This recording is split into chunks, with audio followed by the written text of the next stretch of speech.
Okay, so you have an appointment now to come in and see us. A few things you might want to gather so that we can help you and better assist you would be to, if you have dresses, for instance, you would want to give us the size. How much space in your closet do your dresses currently take up? Shoes, for instance, if they're on the floor or on shelves, we would like to have the size of those, or the count, the amount of pairs that you have.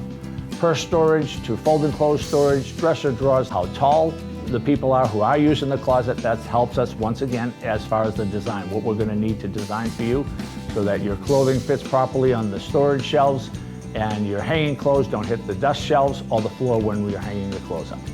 If you bring those to us, we can better assist you in your organizational needs. So on the website, you'll find 4 different product lines so that we can surely meet your budget. Look there for designs that you might like, print them out, and bring them here to the showroom.